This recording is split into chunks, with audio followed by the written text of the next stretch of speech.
If you'd like to work along with me, I'm going to put the document I started with out on the web page. I'll put it under the video tutorials, and then I'll put an Office Writer right below that. Please give me a couple of days to get it out there. Let's take a look at the formatting toolbar. That's the second toolbar down. And we're going to skip these first two for the moment and start with this font name. The font type here, style, is the type of text written, and the 12 is the font size.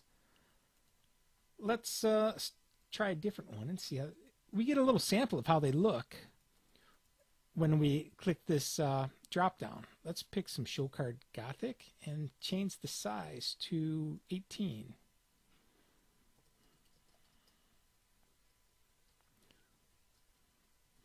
So nice different style. There's all kinds of different styles of fonts to choose from.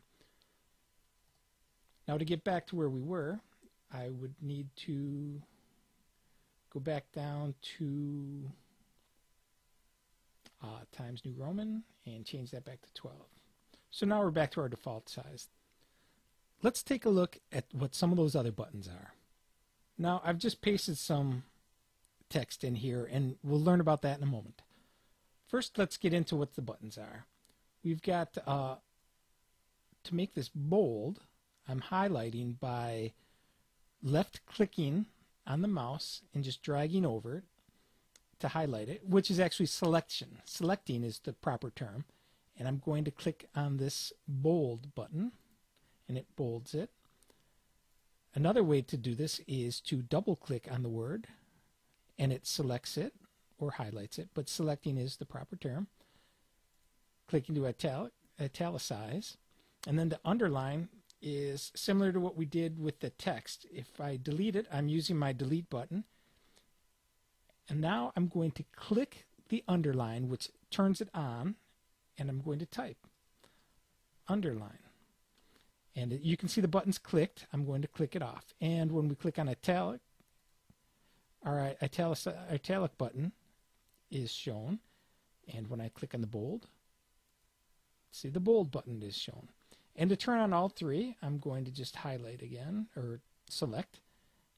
And now I'm going to click the bold and the italic and the underline. So this has all three in one. And I can turn them all on and off once the text is selected. Our next buttons along the top are the Align Left, which is the default here. Then our Align Center. And to do that, I just click on the line and click the button. And this is centered. Then to Align Right, I click the Align Right. The next button is Justified. We're going to skip this one for now. Okay, our next button, numbering on off. If we have a list here, like I have a few things to do and I want to do them in order, so I'm going to highlight them and I click on the numbering on, and they're numbered.